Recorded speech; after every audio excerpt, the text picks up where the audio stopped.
Allahu Akbar, Allahu Akbar.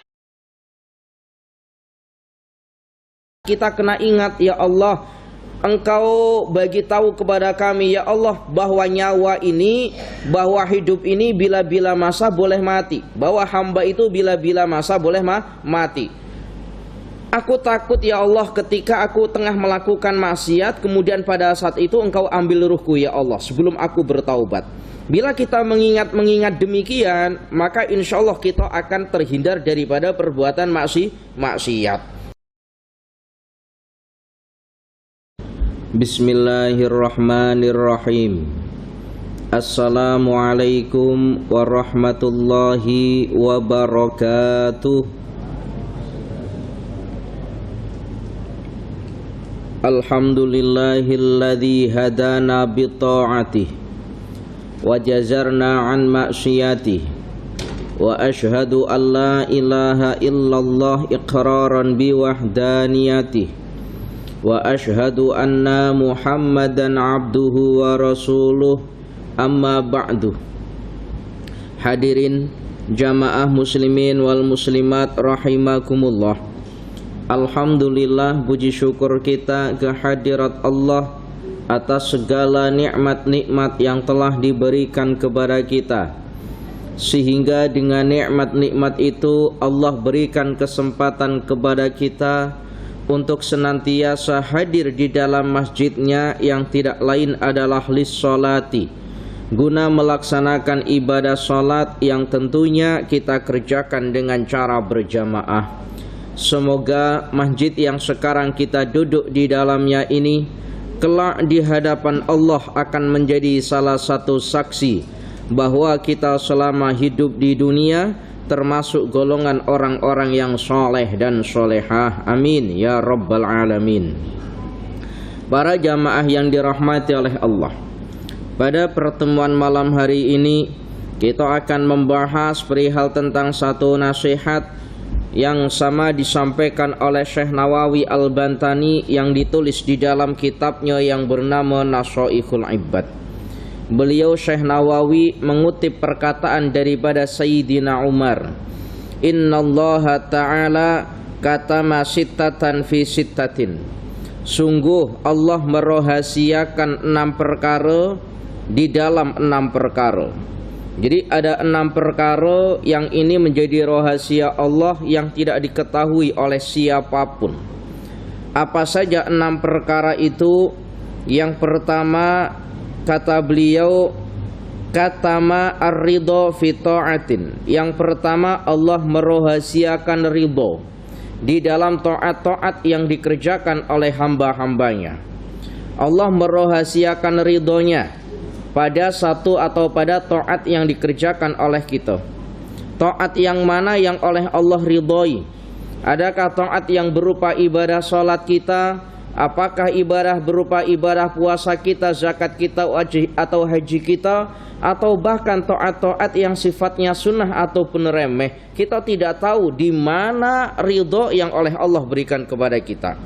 Tujuan kita di dunia ini melakukan ibadah itu apa sih?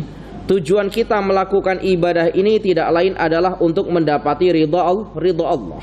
Di dalam salah satu keterangan dijelaskan bahwa andikan di dalam satu ibadah kita di dunia ini ada satu saja. Andikan kita ini beribadah lalu ada satu saja ibadah yang diridhoi oleh Allah, maka ibadah yang diridhoi oleh Allah itulah yang menyebabkan kita selamat di akhirat. Para jamaah yang dirahmati oleh Allah, lalu apa faedah? Lalu apa faedah atau hikmah Allah merahasiakan ridho di dalam taat seorang hamba? Tujuannya apa? Tujuannya supaya kita itu memolekkan semua ibadah kita, bukan hanya pada ibadah-ibadah tertentu, bukan hanya pada ibadah wajibnya saja, begitupun juga kita memolekkan pada ibadah sunnah kita. Ada satu kisah diterangkan dalam kitab Al-Usfuriyah. Sayyidina Umar ketika meninggal dunia, lalu ketika Sayyidina Umar meninggal dunia, lalu dikuburkanlah Sayyidina Umar di waktu malam ada seorang sahabat bermimpi berjumpa dengan Sayyidina Umar. Bertanyalah sahabat ini, wahai Sayyidina Umar, apa yang oleh Allah kerjakan terhadap engkau? Lalu Sayyidina Umar pun menjelaskan, bila kau kuburkan aku, lalu selesai kau tinggalkan aku, pada saat itu datanglah dua malaikat yang aku sangat takut kepadanya. Lalu tiba-tiba Allah melarang malaikat itu untuk menakutiku.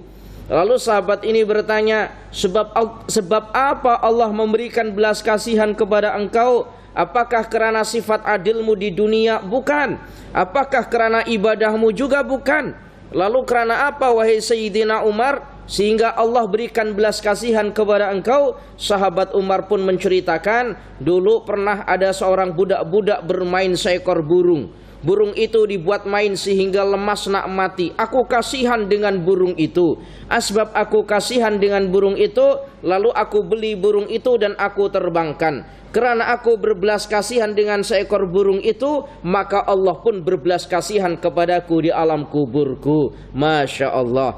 Para jamaah yang dirahmati oleh Allah, jangankan kita berbuat kebaikan kepada sesama manusia, sesama makhluk yang bernama burung sahaja, Sayyidina Umar oleh Allah diberikan belas kasihan. Masya Allah. Hal yang demikian boleh dibaca di dalam kitab yang bernama Kitab Al-Usfuriyah pada halaman yang pertama.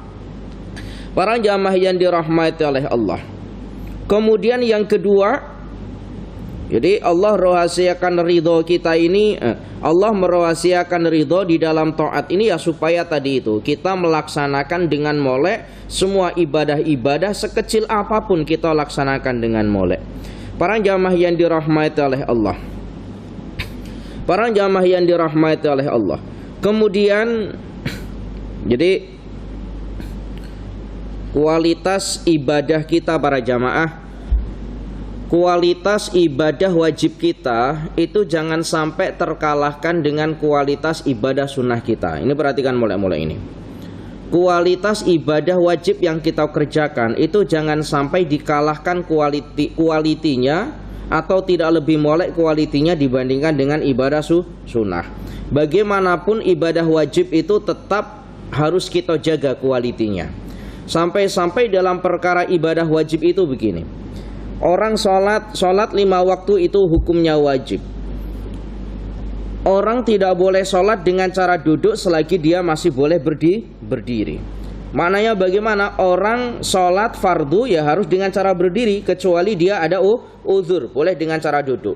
Tetapi ibadah sholat sunnah, meskipun dia boleh berdiri, meskipun dia ini sanggup atau boleh berdiri, tetapi sholatnya tetap sah bila dikerjakan dengan cara duduk. Ini supaya apa? Kita menjaga ibadah fardu kita. Kemudian sodakoh. Sodakoh itu ada yang dinamakan dengan sodakoh wajib, ada yang dinamakan dengan sodakoh sunnah. Sodakoh wajib itu dinamakan dengan zakat. Kalau sodakoh sunnah ya sunnah-sunnah perkara biasa.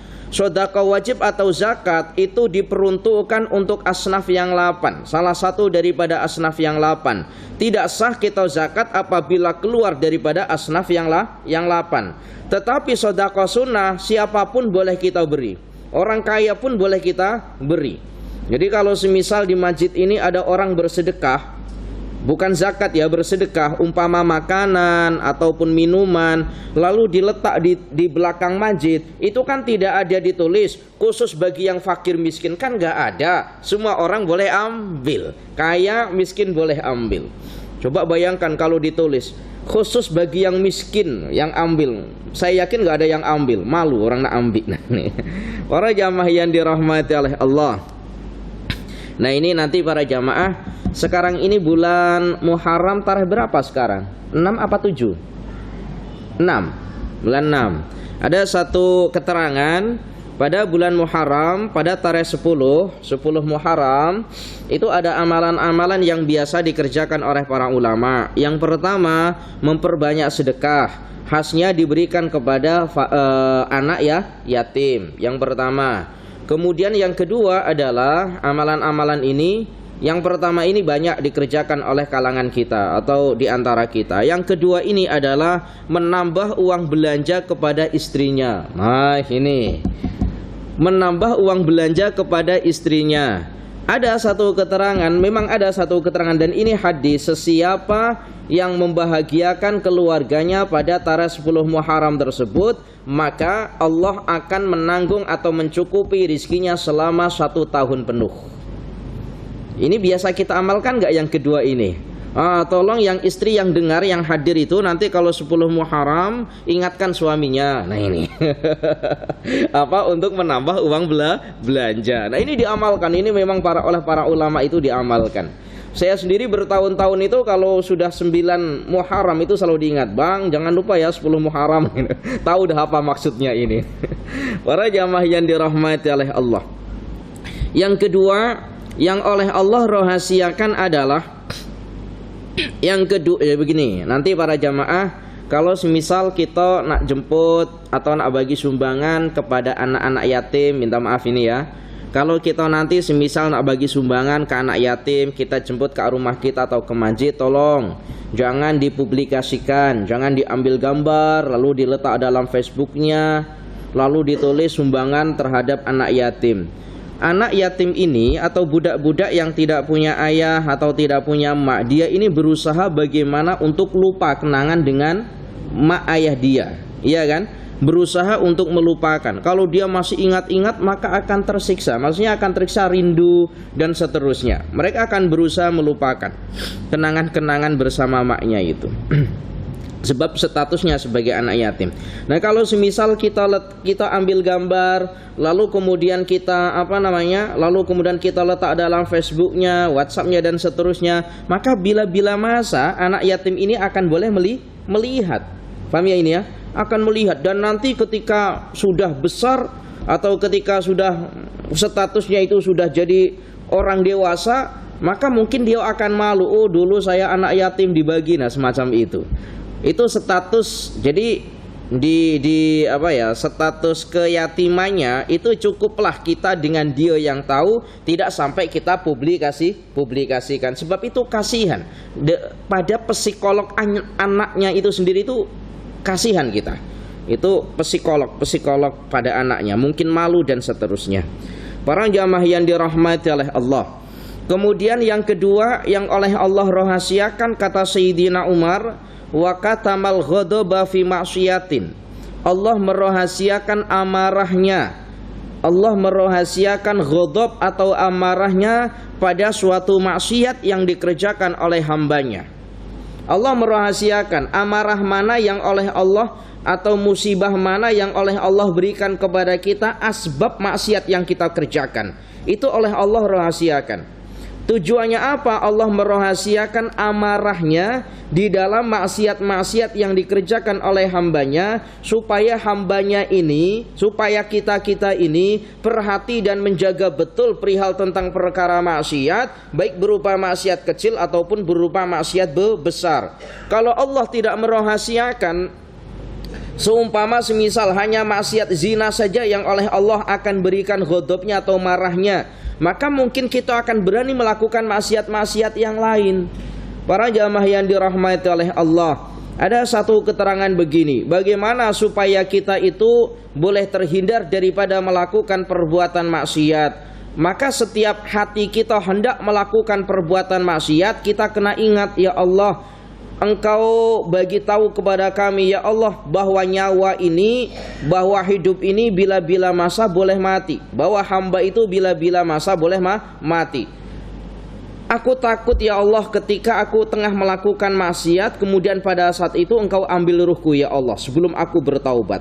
Bila kita mengingat demikian, maka insya Allah kita akan terhindar daripada perbuatan maksiat. Mati kita ini kan tidak tertentu, maksudnya mati kita itu mati bila masa, boleh bila masa kita boleh mati, mungkin tatkala kita bermaksiat. Maka oleh sebab itu, karena kita tidak tahu bila mati kita, perbanyaklah ibadah pada setiap masanya dengan harapan, ya Allah, aku berharap Kau ambil ruhku, ya Allah, mati dalam keadaan tengah melakukan ibadah atau tengah beramal soleh. Para jamaah yang dirahmati oleh Allah, para jamaah yang dirahmati oleh Allah, yang demikian ini ya.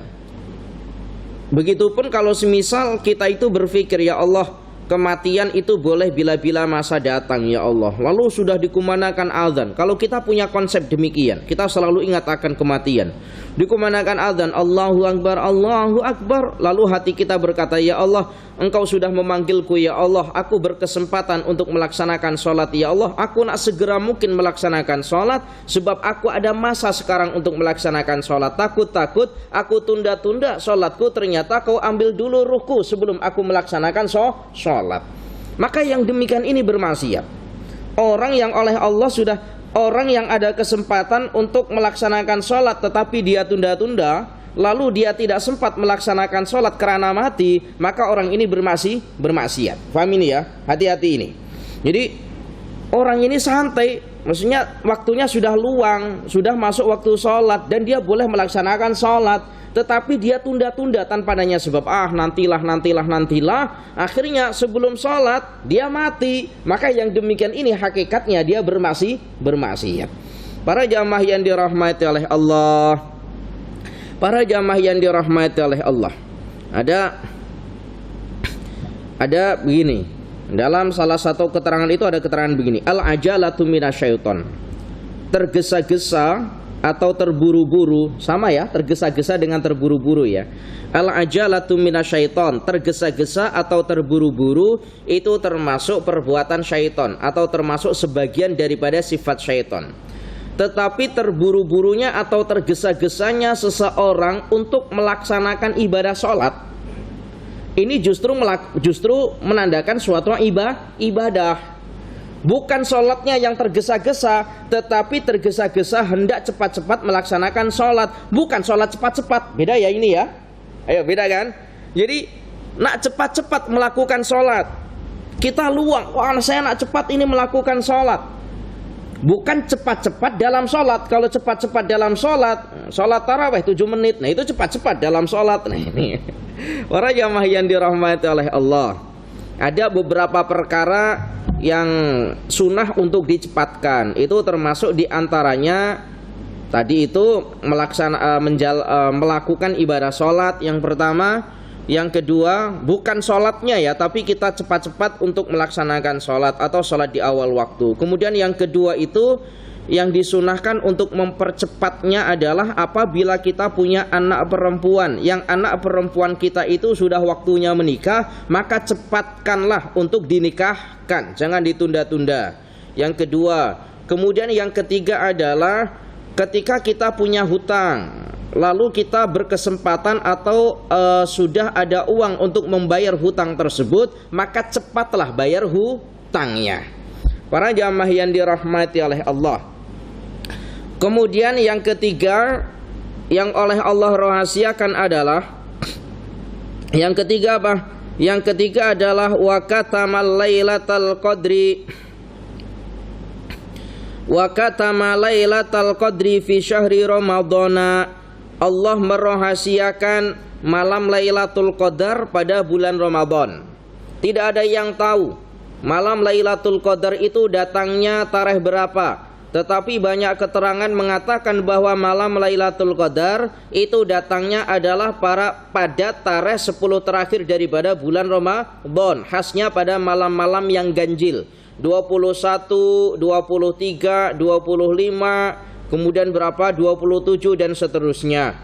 Sehingga karena ada keterangan demikian, kita banyak yang tersalah. Di awal-awal Ramadan kita biasa-biasa saja ibadahnya, tak pernah pun pergi ke masjid. Tetapi bila 10 terakhir, kita semangat pergi ke masjid. Apa tujuannya? Supaya saya nak dapat Lailatul Qadar. Lailatul Qadar dari mana kalau yang semacam itu?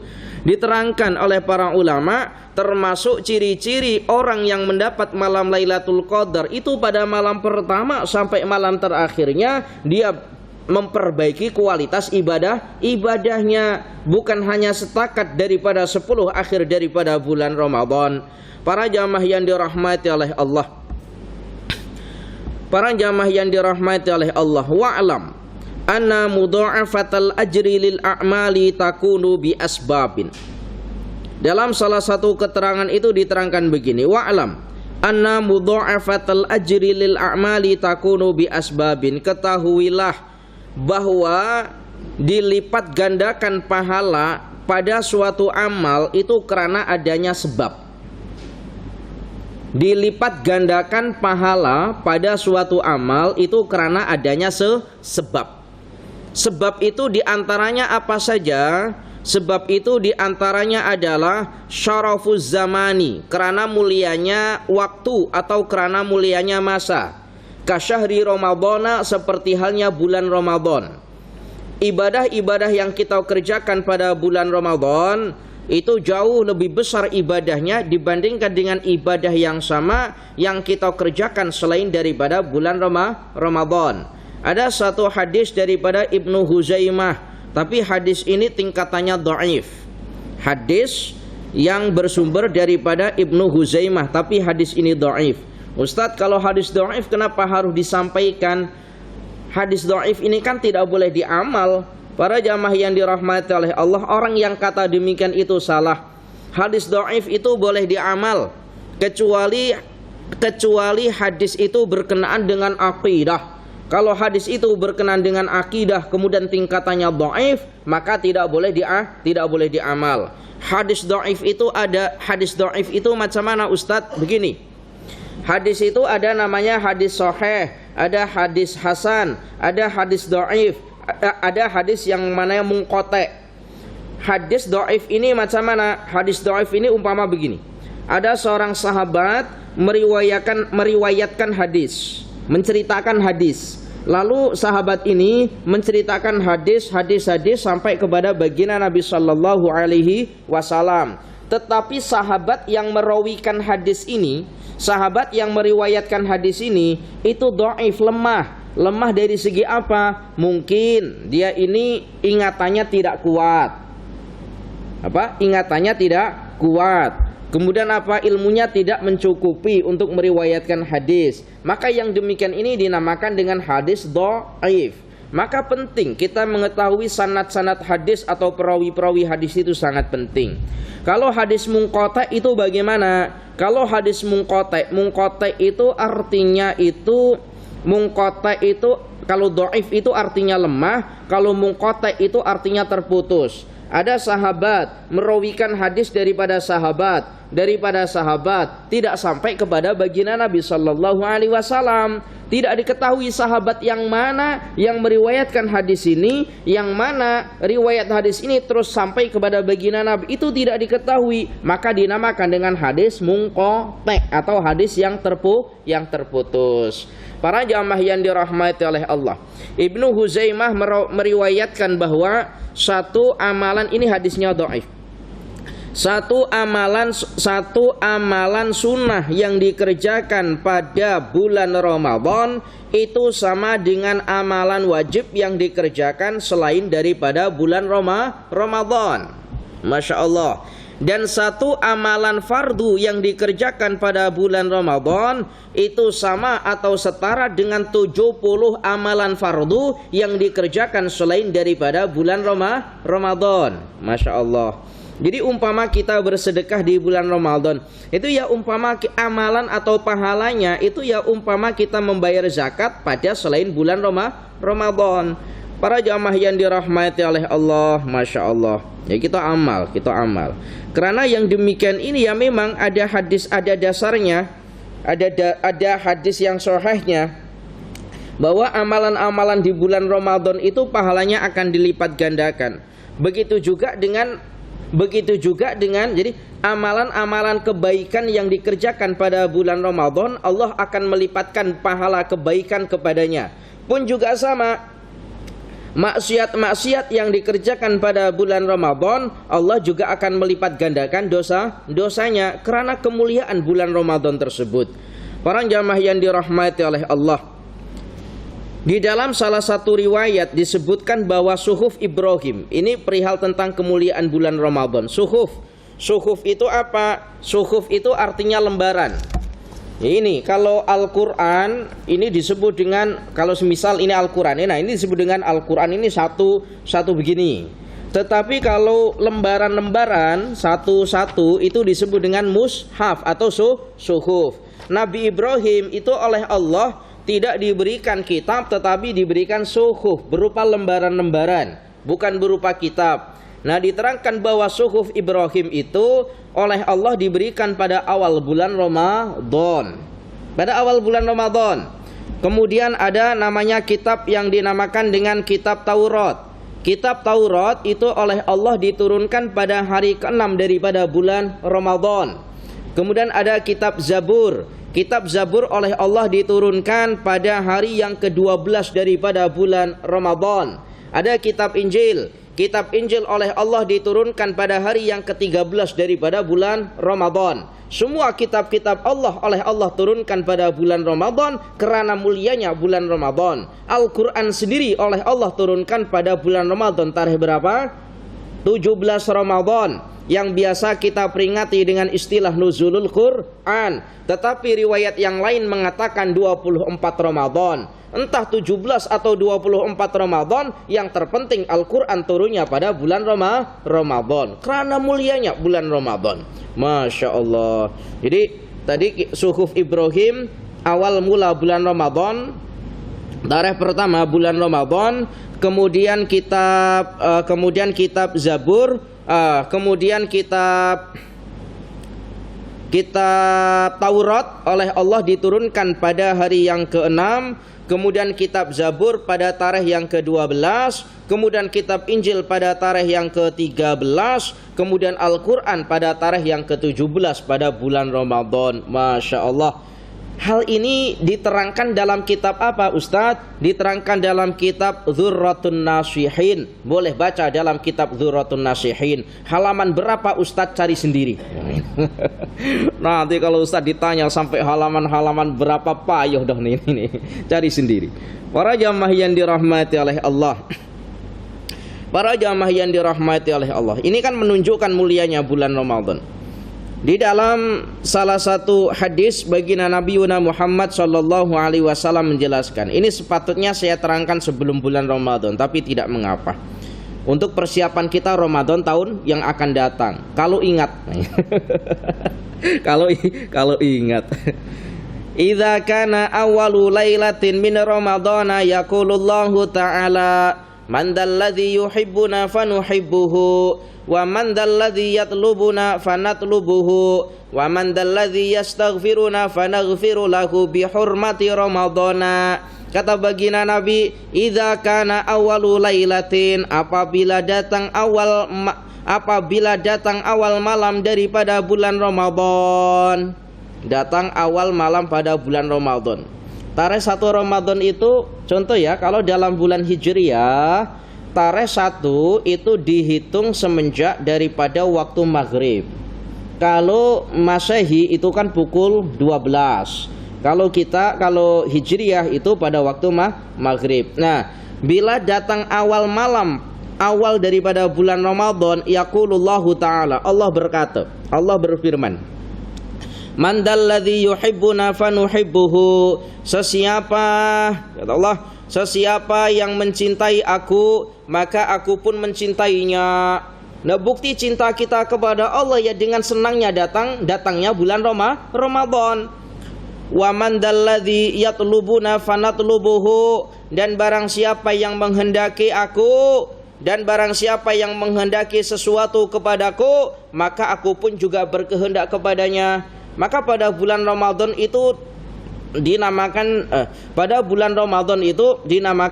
dinamakan juga bulan rahmat, di mana ketika banyak orang-orang berdoa pada bulan Ramadan, Allah akan kabulkan. Wa man dalladzi yastaghfiruna fanaghfiru lahu, dan sesiapa yang memohon ampunan kepadaku, maka aku pun akan memberikan pengampunan kepadanya. Bi hurmati Ramadan, karena asbab mulianya bulan Ramadan. Dan tidak ada keterangan-keterangan yang lain selain daripada bulan Ramadan. Faya'murullahu ta'ala al-kiramal katibin. Kemudian Allah menyuruh kepada malaikat pencatat amal fi syahri Ramadan, pada bulan Ramadan, bi ayyaktubu lahumul hasanat, supaya malaikat pencatat amal ini mencatat amal-amal kebaikan, wala yaktubu alaihimus sayyiat, dan tidak mencatat amal-amal keburukan. Ini nanti saya jelaskan. wa yamhullahu ta'ala anhum dzunubahum al-madiyah, dan Allah memerintahkan kepada malaikat untuk menghapus atau memadamkan daripada mereka yang hormat atau cinta pada bulan Ramadan atau beramal soleh pada bulan Ramadan, menghapuskan apa? Menghapuskan dosa-dosa yang pernah dia kerjakan. Ini perhatikan molek-molek. Begini, Allah memerintahkan kepada malaikat pencatat amal untuk mencatat kepada mereka amal-amal kebaikan. Adapun orang yang melakukan amal soleh, maka amal soleh itu, orang yang pada bulan Ramadan melakukan amal soleh, maka Allah akan mencatat amal-amal soleh itu. Allah akan memberikan pahala. Dah, perhatikan ini molek-molek yang pertama. Dan kemudian wala yaktubu alihi musayyi'at. Andaikan orang-orang yang beramal soleh tadi itu melakukan satu kesalahan atau kekhilafan pada bulan Ramadan, Allah melarang malaikat untuk mencatat berupa kesalahan. Boleh paham ya ini ya? Boleh paham. Itu bukan berarti kemudian begini para jamaah. Bukan berarti begini, saya aja berpikir. Bukan berarti begini. Pada bulan Ramadan tadi kan diterangkan wala yaktubu alaihi musayyi'at. Orang yang bermaksiat pada bulan Ramadan Allah tidak mencatat apa? Tidak mencatat keburukannya. Bukan semacam itu, tetapi orang yang banyak amal solehnya di bulan Ramadan, lalu dia ini melakukan kekhilafan, maka kekhilafan itu oleh Allah tidak dicatat sebagai kesalahan. Faham ya ini ya? Perhatikan ini, perhatikan molek-molek, jangan sampai salah. Umpamanya begini. Ini ada orang bulan Ramadan, contoh. Orang ini bulan Ramadan itu memang betul-betul melakukan amal soleh di bulan Ramadan. Yang namanya manusia kemungkinan ada khilafnya. Ternyata dia berbuat maksiat, maka maksiat itu oleh Allah tidak dicatat. Yang dicatat adalah berupa amal solehnya sahaja. Beda kalau orang itu tidak beramal soleh ketika bulan Ramadan, lalu dia berbuat maksiat. Bukan hanya maksiatnya itu dicatat, tetapi Allah melipat gandakan daripada maksiat tersebut atau dosa tersebut. Paham ini ya? Paham, alhamdulillah. Jadi keterangannya itu semacam itu. Wa yamhullahu ta'ala anhum dzunubahum al-madiyah. Dan Allah menghapuskan, memadamkan dosa-dosa yang dulu pernah dia kerjakan. Masya Allah, bagi mereka-mereka yang beramal soleh pada bulan Ramadan, maka sambutlah bulan Ramadan itu dengan gembira. Terkadang ada sebagian orang yang minta maaf, datang bulan Ramadan justru malah mengeluh, sebentar lagi bulan Ramadan. Ini biasanya di kampung-kampung ini, minta maaf, jujur seringkali saya dengar di kampung-kampung orang yang biasa bertani ke sawah, ke ladang, nak datang bulan Ramadan, sebentar lagi ini bertanam padi. Maksudnya bagaimana? Ya susah, berat untuk melaksanakan puasa. Maka jom sebagai hormat kita pada bulan Ramadan, andaikan kita punya kerja, umpama kita punya kerja yang selain daripada bulan Ramadan, kita punya kerja pada bulan Ramadan, kurangi daripada kerja dunia kita. Bukan tidak, tapi kurangi. Bukankah kerajaan biasanya kalau pada bulan Ramadan yang asalnya pulang pada pukul sekian diawalkan, iya kan? Supaya apa? Supaya kita memperbanyak ibadah. Begitulah para jamaah yang dirahmati oleh Allah. Saya ini pernah agak belum lagi ya. Saya ini pernah begini para jamaah, ini minta maaf. Semoga bukan termasuk di antara kita. Saya ini pernah begini. Ada satu pondok di Kelantan ini, kalau bulan Ramadan itu malah justru kegiatan pengajiannya dikurangi. Saya tanya, kenapa alasannya kegiatan pengajiannya dikurangi? Sebab malam letih ibadah sholat taraweh katanya. Lalu saya pikir, sholat taraweh itu kan perkara sunnah, sementara belajar itu perkara wajib. Jadi kenapa harus dikurangi? Kalau menurut saya nggak usah dikurangi, malah kalau boleh bulan Ramadan itu ditambah kegiatan pengajiannya semacam itu. Kalau jamaah ada kesempatan, boleh kalau bulan Ramadan pergi di pondok-pondok tanah Jawa. Itu kalau bulan Ramadan umpama tempat Ustadz mengaji, itu kalau bulan Ramadan, datang awal bulan Ramadan, itu tidak kurang daripada 1.000 orang-orang kampung, baik yang sudah pensiun ataupun yang belum pensiun, itu datang ke pondok semata-mata nak mengaji sahaja, nak mengaji, sholat berjamaah, yang sudah pensiun-pensiun itu. Kalau bulan Ramadan tidak kurang daripada 1.000 setiap tahunnya, Masya Allah. Kemudian sekolah-sekolah kerajaan itu memberikan kesempatan kepada pelajarnya, apakah bulan Ramadan ini nak pergi ke pondok-pondok atau tetap belajar dekat sekolahnya. Itu diberikan kesempatan. Oh cikgu, saya nak pergi ke pondok berapa hari? 10 hari diberikan surat, 10 hari belajar ke pondok. Nanti selepas 10 hari dia nanti balik lagi belajar dekat sekolah asal. Itu segitunya, dipersilahkan, diperbolehkan sama pihak kerajaan. Para jamaah yang dirahmati oleh Allah, baginda Nabi sallallahu alaihi wasallam bersabda, al jannatu mushtaqatun, surga itu merindui ila arba'ati nafarin, kepada 4 golongan. Kita akan merindui surga. Kalau kita ditanya ini, apakah kita semua rindu dengan surga? Jawabnya pasti rindu dengan surga. Masalahnya, surga itu rindu kita apa tidak? Nah itulah. Boleh-boleh saja kita rindu kepada orang, boleh-boleh saja. Tapi buat apa kita rindu dengan orang kalau orang yang kita rindui biasa-biasa saja dengan kita? Nah ini surga merindui kepada 4 golongan ini. Siapakah 4 golongan itu? Semoga kita termasuk di antara 4 golongan itu. Yang pertama kata baginda Nabi, talil Quran. Orang yang ahli membaca Al-Quran itu dirindui surga. Ya Allahu ya Karim. Siapa orang yang ahli membaca Al-Quran? Ya Allah. Jom para jamaah yang dirahmati oleh Allah, Ustadz merasa bertambahnya tahun ke tahun Al-Quran itu semakin banyak ditinggalkan. Kalau dulu, minta maaf para jamaah, kalau dulu di tahun 2000-an, di tahun 90-an, Ustadz tengok-tengok Kak Masjid itu mungkin hanya ada Al-Quran 5-4 gitu sahaja Al-Quran itu di masjid-masjid. Orang nak membaca Al-Quran berebut. Dulu tahun 90-an. Sekarang di masjid-masjid Al-Quran lebih banyak daripada jamaahnya. Itu pun tak ada yang baca. Saya kemarin itu minta maaf para jamaah. Ini kritik saya. Kalau semisal kita punya uang lah, saya nak bersedekah jariah, saya nak belikan Al-Quran, lalu saya nak berikan kepada masjid, saya nak berikan kepada pondok. Minta maaf dah, tak payah dah. Masjid sudah banyak Al-Qurannya, tidak sampai tidak kebaca. Pondok sudah banyak Al-Qurannya.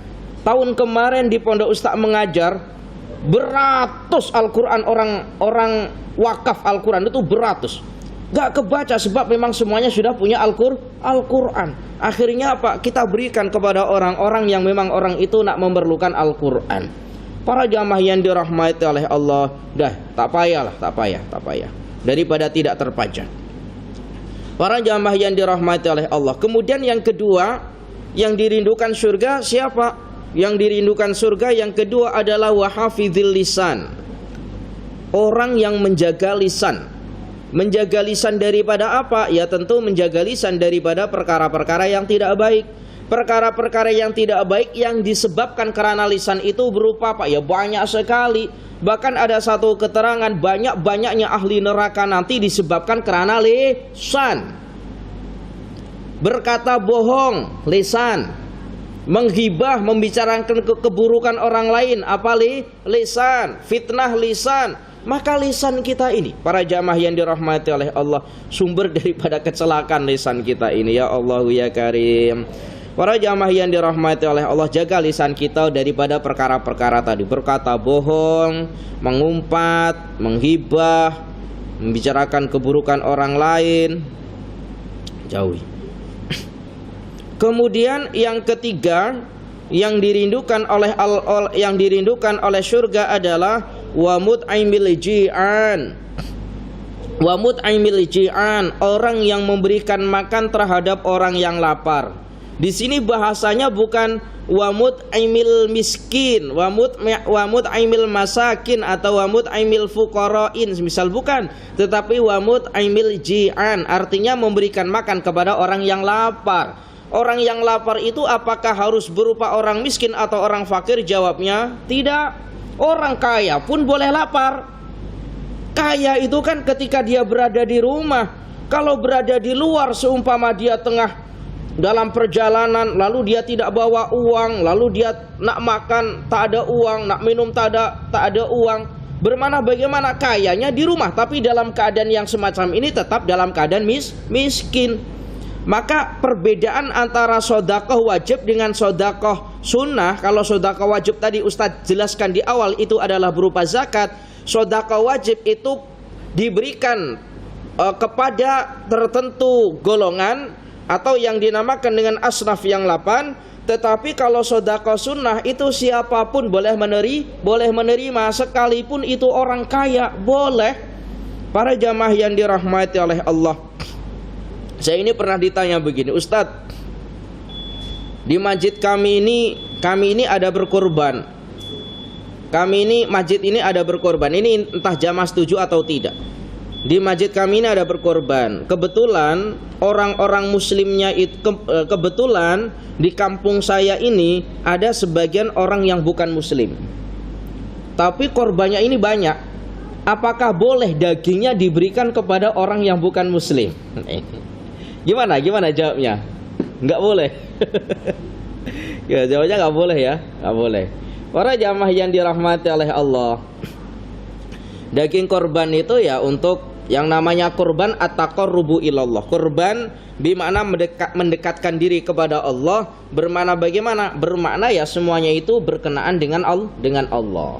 Ya berarti yang kita berikan korban, manjit, sembelih lembu. Lalu di sini biasanya gimana konsepnya? Kalau manjit berkorban, disembelih, dagingnya dibungkus 1 kilo, 1 kilo, 2 kilo, 2 kilo, lalu diberikan kepada orang-orang kampung. Begitu ya konsepnya. Alhamdulillah.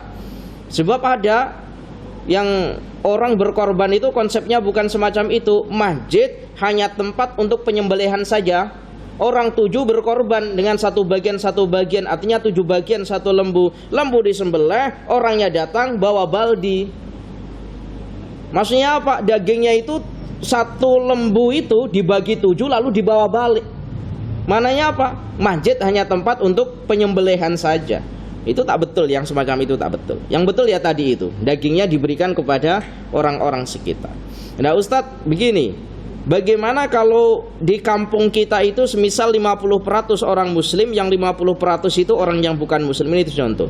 Boleh tak kita daging itu kita berikan kepada orang yang bukan muslim? Tentunya begini para jamaah, korban itu tujuannya adalah untuk mendekatkan diri kita kepada Allah. Maka semua berkenaan dengan daging korban itu ya untuk mendekatkan diri kepada Allah, artinya dibagi untuk orang muslim.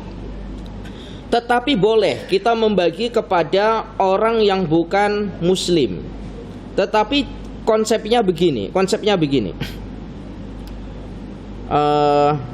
Gimana ya saya jelaskan ya. Jadi begini, ketika masjid berkorban lalu dagingnya ini diberikan kepada orang, pertama jadi menyembelih daging diberikan kepada orang muslim misal. Apabila kita hendak memberikan kepada orang yang bukan muslim, itu selepas dagingnya diterima oleh orang muslim. Paham ini ya? Tujuan demikian untuk apa? Tujuan demikian ini adalah untuk sosial kemasyarakatan. Coba kita bayangkan begini ya. Kita itu makan, sementara ada orang, meskipun orang itu orang bukan muslim, lalu tengok kita makan, sementara dia dalam keadaan nak apa yang kita makan, itu agak-agak hati kita macam mana? Kasihan kan kita? Pertama kasihan, mereka yang nak pun menganggap kita wah orang itu kedengkut dan seterusnya. Nah ini untuk sosial kemasyarakatan itu boleh, tetapi bukan langsung diberikan oleh pihak masjid. Masjid memberikan kepada orang, orang memberikan kepada orang yang bukan muslim. Maknanya apa? Daging korban itu kalau sudah diberikan kepada orang muslim, maka orang muslim itu berhak untuk apa saja itu boleh. Mau dijual juga boleh, mau disimpan juga boleh, mau diberikan kepada orang lain juga boleh. Kecuali pihak masjid menyembelih lembu, daging dikumpulkan, lalu sama pihak masjid dijual, itu yang tidak boleh. Paham ya ini ya? Paham. Nah ini, para jamaah yang dirahmati oleh Allah, ya banyak pemikiran saya membaca beberapa kitab-kitab atau keterangan daripada keterangan yang disampaikan oleh para ulama-ulama itu. Ya sebagian ulama mengatakan ya tetap hukumnya nggak boleh, meskipun tidak sampai kepada hukum haram. Yang namanya daging kurban ya harus dikonsumsi oleh orang muslim. Tetapi apa bedanya kalau misal dijual? Apakah harus wahai ini ada daging kurban yang membeli harus orang muslim? Kan enggak juga. Paham ya ini ya? Nah ini. Maka ya boleh asalkan tadi itu sudah diterima dagingnya, lalu kemudian kita hendak memberikan kepada orang muslim selepas daging itu diterima oleh kita. Itu boleh. Para jamaah yang dirahmati oleh Allah. Kemudian yang keempat, yang dirindui oleh surga. Yang pertama tadi itu siapa? Ahli baca Al-Quran. Yang kedua adalah wahafizil lisan, menjaga lisan. Yang ketiga adalah wamut'imil ji'an, memberi makan orang yang lapar. Kemudian yang keempat apa? Yang keempat adalah washaimina fi syahri Ramadan, orang yang berpuasa pada bulan Ramadan. Itu dirindui surga. Para jamaah yang dirahmati oleh Allah, akhir-akhir tahun ini Masya Allah Ustadz terkadang menangis. Sekarang ini kalau bulan Ramadan, dulu orang tidak berpuasa, orang makan, minum, rokok, itu cari tempat-tempat di mana orang tidak mengetahuinya. Kalau sekarang Masya Allah boleh kita tengok dekat bandar-bandar tuh, makan, minum di bulan Ramadan. Biasa-biasa sahaja tengok. Allah, ya Allahu ya Karim. Para jamaah yang dirahmati oleh Allah. Nah ini pentingnya pemimpin Islam itu di situ. Pemimpin orang soleh itu di situ. Ya Allahu ya Karim. Dah cukup. Insyaallah kita lanjutkan pada minggu hadapan. Insyaallah al-afu minkum. Mohon maaf apabila ada kesalahan. Insyaallah minggu hadapan kita masih lanjut bahasanya 6 perkara yang menjadi rahasia Allah. 6 perkara yang menjadi rahasia Allah di dalam 6 perkara. Apa sahaja itu? Yang pertama, kedua, dan ketiga Ustadz sudah sampaikan. Ada masih 3 lagi, insyaallah kita sambung pada minggu hadapan. Allahu minkum ihdinas siratal mustaqim. Assalamualaikum warahmatullahi wabarakatuh.